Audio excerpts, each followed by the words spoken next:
청년 여성의 눈으로 세상을 봅니다. 정용실의 뉴스 브런치 주간 똑똑똑. 네, 사회 현상에 대한 청년 세대 여성들의 시각을 들어보는 시간이죠. 주간 똑똑똑. 오늘도 두 분 자리해 주셨습니다. 개관올레 이진성 편집장 안녕하세요. 안녕하세요. 네, 청소년 페미니스트 네트워크 위티의 양지혜 활동가 어서 오세요. 네, 오랜만입니다. 네, 정말 오랜만에. 최유경 활동가는 어디 가셨나? 들으시는 분들이 그렇게 생각하실 수도 있을 텐데 그동안 뭐 하신 거예요? 네, 제가 인사도 없이 사라지셨잖아요. 갑자기 라디오를 쉬게 됐었는데 네. 저는 이번 지방선거에서 경기도의회 비례대표로 기본소득당 후보로 출마를 했었습니다. 네. 직접 선거를 뛰어보신 경험담이 아직도 생생하실 것 같은데. 네. 아직 일주일이 조금 더 지났더라고요. 그래서 평가하고 정리하고 돌아보는 시간인 것 같아요. 아직도 일이 안 끝나셨어요, 그러면? 네. 이제 6월 말까지 이제 선거를 마무리하는 작업들을 쭉 하고 난 뒤에 좀 쉴 수 있지 않을까 생각합니다. 네. 한 분은 그러면 직접 뛰어보신 경험을, 한 분은 냉철한 여성 유권자의 시각으로 오늘 지방선거를 한번 좀 정리를 해보도록 하죠.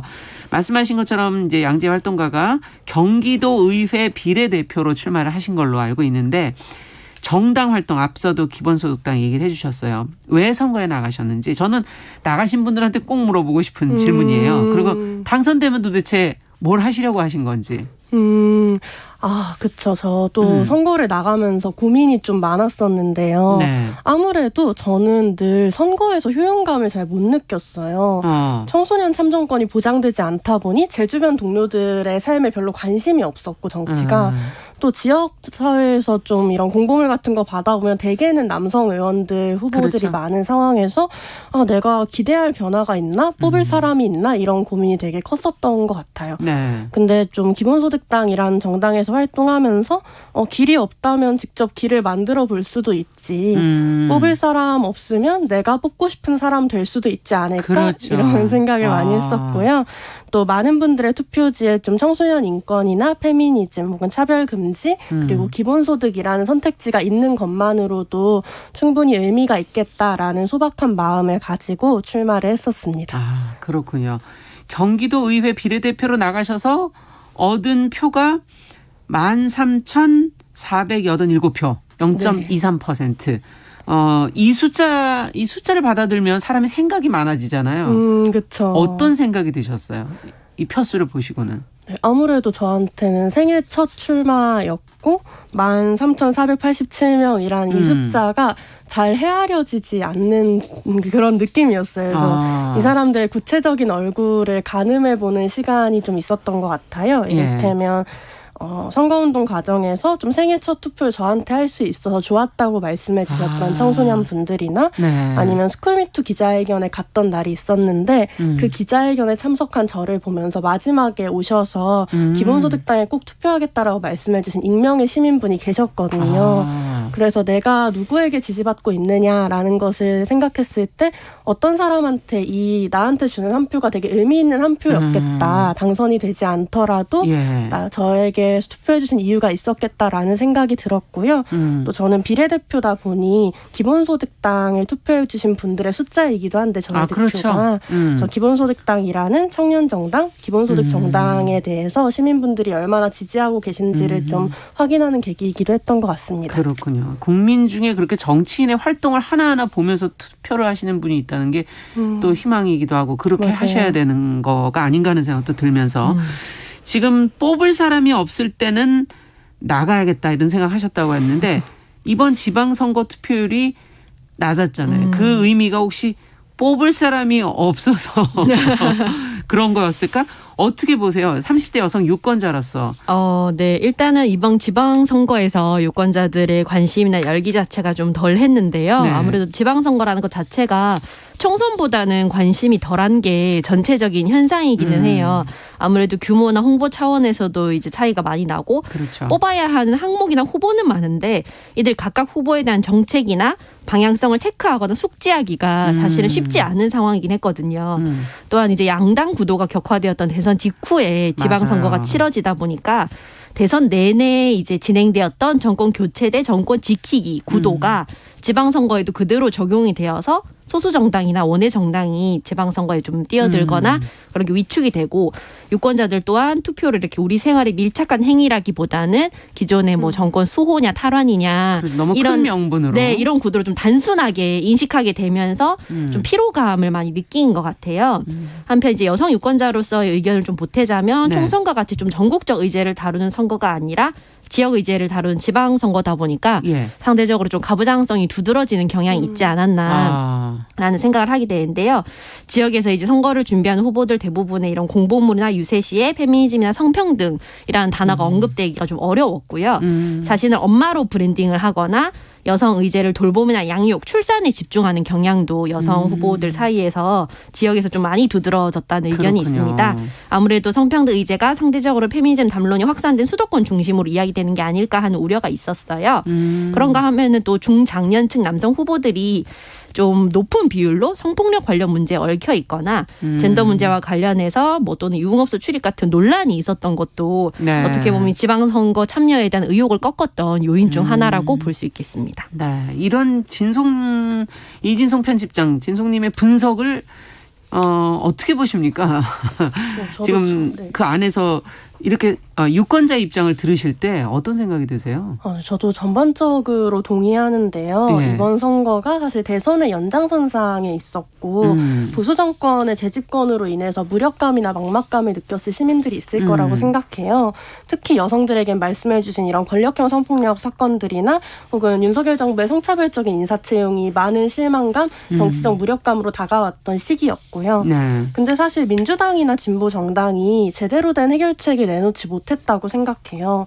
이를테면 저는 진보 정당에서 일할 기회를 달라면서 무릎 꿇고 사죄하는 장면이 되게 충격적이고 비극적이었거든요. 그러니까 그냥 다시 일할 기회를 달라, 그저 표를 달라에만 호소하는 정치가 진보 정치일 수 있냐라는 질문이 들었고요. 네. 낮은 지지율의 위기감을 느낀다면 국민들을 설득할 비전을 제시하는 정치가 필요했다라고 생각해요.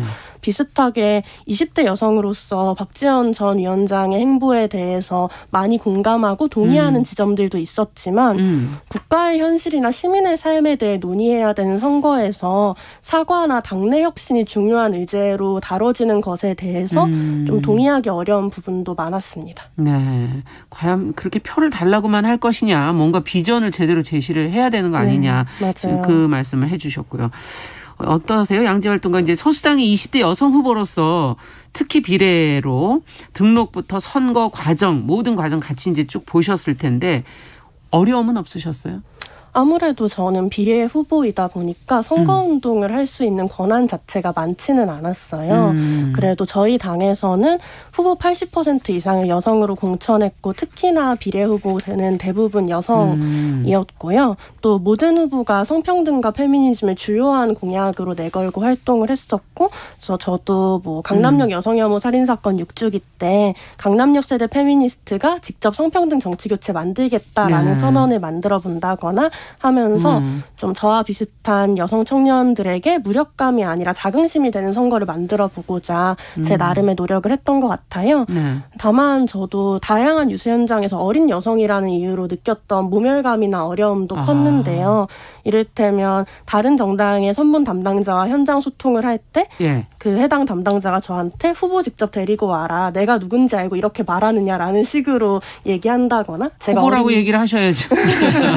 근데 제 선거를 현장 유세하진 않았었는데 아무튼 뭐 제 어린 여성이다 보니까 뭐 협상하거나 대화할 권한이 없는 사람으로 여기는 경우가 되게 많았었죠. 그래서 좀 어린 여자가 말하고 설치고 정치판에서 어떤 역할로든 적극적으로 참여하는 게 되게 당연해져야 된다라는 생각을 했습니다. 네.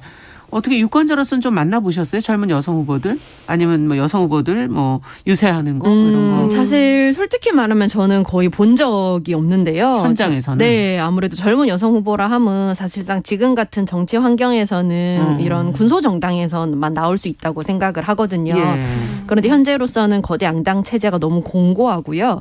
이번 지방선거는 정당 투표가 처음 시작된 2002년 선거 이래 그 무투표 선거구 후보자가 가장 많은 선거였다고 해요. 맞아요. 네, 무투표 후보자라고 하면 출마한 선거구에 경쟁자가 없어서 후보자들이 투표를 거치지 않고 자연스럽게 선거일에 당선이 확정되는 것을 말을 하거든요. 그렇군요. 네, 이런 무투표 당선자는 대부분 2인 선거구에서 나오는데 약 60%가 수도권에서 나왔어요. 이제 네. 거대 양당이 대부분의 지지율을 갖고 있는 상황에서 양당이 한 명씩만 후보를 내면 당선이 확정되는 상황이라서 이제 군소정당이 활로를 찾을 방법이 없는 것이 현실인데 이런 선거 체제에서는 사실은 군소정당뿐만 아니라 젊은 여성 정치인처럼 기존의 정치판에서는 단단한 기반이나 지지 체계를 갖기 어려운 정치 신인들의 진입이나 출연도 더 어려운 게 아닐까라고 생각을 합니다. 네, 여성만이 아니라 정치 신인들도 발붙이기 상당히 쉽지 않다.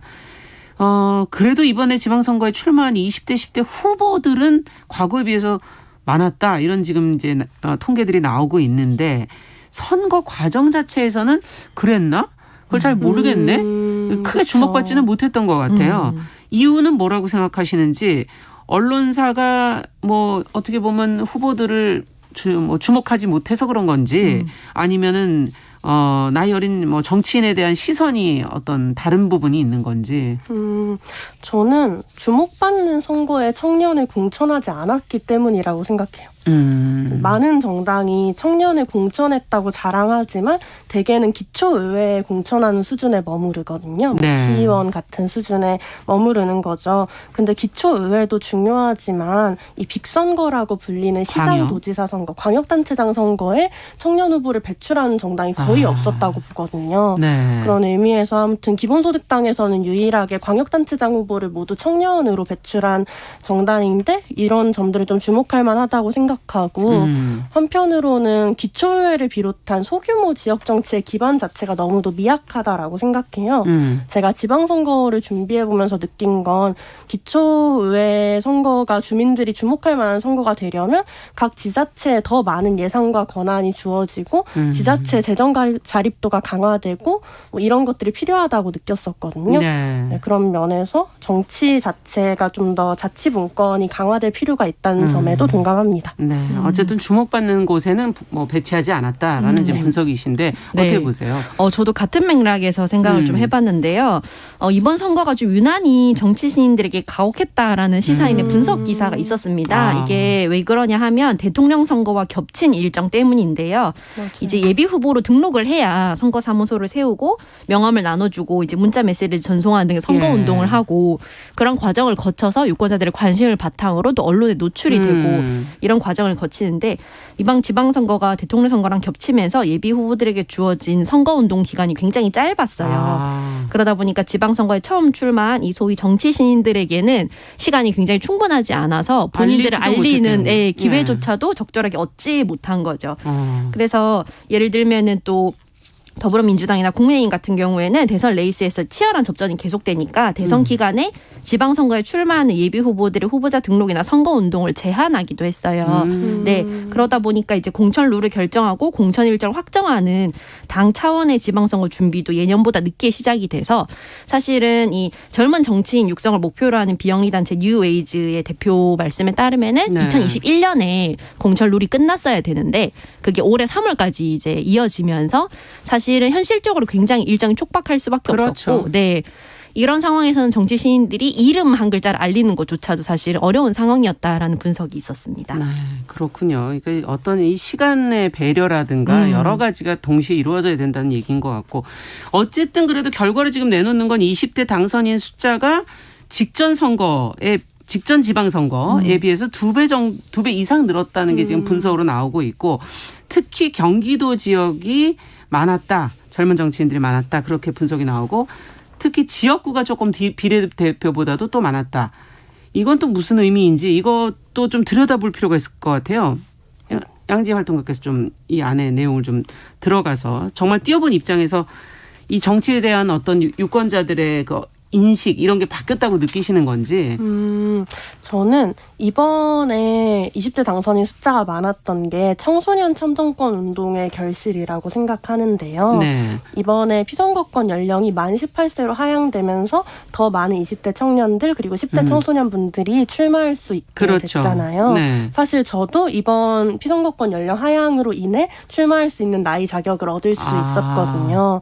또 청년 기탁금을 좀 일부 인하해주는 조항이나 이런 것도 매우 유의미한 법 개정이었다라고 그렇군요. 생각을 하고요. 그래서 더 젊은 정치인이 많아져야 된다고 생각하면 이 참정권을 확장하는 것에 좀 더 많은 시민분들이 관심 보여주시면 좋겠다.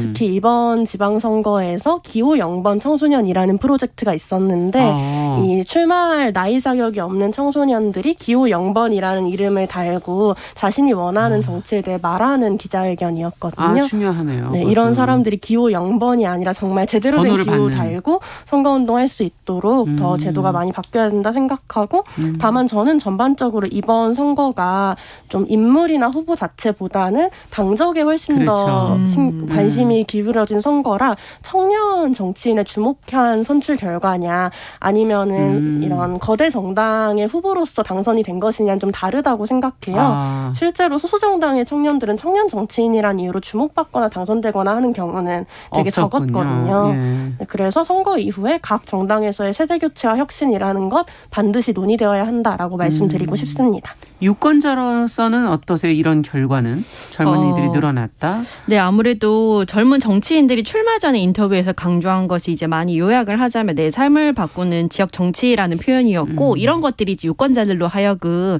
좀 더 우리의 생활과 가까운 그리고 우리 지역이 일을 해줄 수 있는 사람이라는 어떤 신뢰를 바탕으로 했다고 생각을 해요. 네. 다만 이제 어린 사람에게 색다른 모습을 기대하면서도 기존 정치 문법을 따라달라고 요구하는 모순이 많다고 지적한 네, 청년 후보도 있었거든요. 그러니까 유권자들이나 그다음에 정치 안에 함께 있는 사람들이 고려를 해야 할 점은 젊은 정치인 몇 명이 어떤 변화를 뚝딱 가져올 수 있는 게 아니라 결국엔 이들을 둘러싼 판도가 바뀌어야 한다는 것이거든요. 혁신과 변화를 내세우는 이들을 적극적으로 받아들이고 자정을 하는 것이 기존 정치판에 필요하고 이런 과정을 거쳐야만 그 젊은 정치인들이 숫자로서만 존재하지 않고 좀 더 유의미하게 변화를 끌어올 수 있다고 생각을 합니다. 네.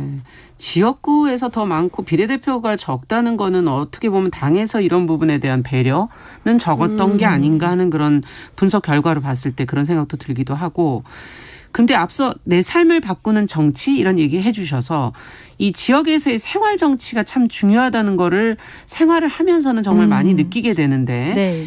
이게 이 역할을 좀 젊은 정치인들이 좀 해주셨으면 좋겠다. 어떤 의제를 좀 관심 가지면 좋겠어요? 네, 예를 들면 이번 지방선거에서 10대 후보로 기초의원에 사상 처음 당선된 이제 천승아 씨가 그 전화통화에서 인터뷰를 하면서 나이가 주는 의료를 극복하고 싶다고 밝히면서 이분이 지역 도서관에서 봉사활동을 하면서 느낀 경험을 지방복지에 적용하고 싶다라고 포부를 밝혔어요. 그리고 입시 이외에 자유로운 학생들의 문화예술을 지원하고 싶다라는 말도 했거든요. 이런 것들을 보면은 다양한 연령과 관점에서 지역과 시민의 어떤 삶을 해석하고 접근하는 지방 정책이 굉장히 필요하지 않나라는 생각을 했습니다. 네, 지금 10대인 천승아 씨 얘기를 듣다 보니까 입시 우리가 놓치기 쉬운 입시에 관한 부분도 있고 정치라는 게 이래서 다양성이 필요한 거구나. 10대는 이런 걸 보고 20대는 또 다른 걸 보고 세대별로 이렇게 다르게 볼 수도 있겠구나 하는 생각이 들었어요. 자, 그러면 이번 선거 출마 경험을 통해서 배우신 거 또 정당인으로서 20대 여성으로서 참여해 보시면서 느꼈던 여러 가지 숙제가 있었을 텐데 네, 좀 자세하게 좀 풀어놔 주신다면 같이 한번 고민해 봐야겠네요. 앞으로도. 네. 저한테도 정당인이라는 이름이 아직은 생소한데요. 이런 정당인이라는 이름이 생소했던 여성 청년 동료들과 다 같이 출마했다는 게 저한테 되게 인상 깊었어요. 지난 대통령 선거에서 많은 여성들이 최선이 아닌 차악을 선택했잖아요. 그렇죠. 근데 저는 그리고 저희는 지방선거에 출마하면서 또래 여성들에게 덜 나쁜 선택지가 아니라 괜찮은 선택지가 되고 싶었고 우리에게 주어진 선택지가 만족스럽지 않다면 새로운 정치를 직접 만들어 나갈 권리가 있다는 얘기를 전해드리고 싶었어요. 그런 의미에서 저는 이제 후보 자리를 내려놓고 이렇게 당선인이 되지 못했지만 위티의 활동가이자 기본소득당의 당원으로서 페미니스트 정치를 이어가려고 하는데요. 저한테 페미니즘 정치라는 건 여전히 어려운 것 같아요. 특히나 이번에 페미니스트 후보로서 출마하면서 페미니즘 정치를 많이 고민했는데 예. 저는 페미니즘 정치가 특정한 정체성만을 대변하는 게 아니라 예. 사회의 구조 자체를 평등하게 바꾸는 정치라고 생각하거든요. 그래서 이 페미니즘 정치라는 건 차별금지법이나 뭐 성별임금 공시제 같은 성평등 정책을 만드는 것인 동시에 또 기본소득으로 모두에게 경제적 자유를 보장하는 일이기도 한 거죠. 저는 앞으로도 좀 페미니스트 활동가이자 정치인으로서 페미니즘 정치의 토양을 만들어 나가는 일에 더 많이 제 과제를 가지고 고민을 이어나가려고 합니다. 네, 이렇게 정치를 한다는 게 한 사회 문제를 들여다보면서 드는 그런 어떤 생각을 통해서 여러 가지 정책들이 이렇게 발현돼야 되는 거구나 하는 걸 저희도 가까이서 느끼게 되고 뽑을 사람이 없을 때는 직접 나가는 어떻게 생각하세요, 이진성님? 예, 저의 그 신조도 목마른 자가 우물을 판다. 비록 그것이 흙탕물일지라도 라는 농담을 자주 하는데 그런 점에서 네. 어쨌든 레이스 잘 맞추고 그렇죠. 오셔서 반가웠습니다. 네, 앞으로도 계속 정치에 관련된 이야기 저희가 계속 좀 이어갔으면 좋겠습니다. 오늘 주간 똑똑똑 지방선거에서 부쩍 늘어난 청년들의 정치 참여와 관련해서 유권자의 시각, 출마자의 경험, 양쪽 입장을 좀 저희가 들어봤습니다. 청소년 페미니스트 네트워크 BT의 양지혜 활동가, 개관올레 이진성 편집장 두 분 수고하셨습니다. 감사합니다. 감사합니다. 네, 정영실의 뉴스 브런치 1부 마치고 저는 잠시 후에 돌아오겠습니다.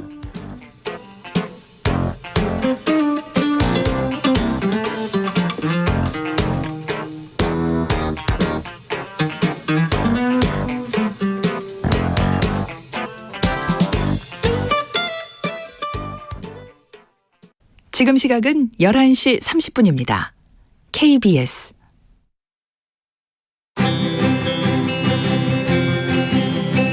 누군가는 아깝다고 생각할 우리 사회의 다양한 비용들과 푼돈들, 삶의 전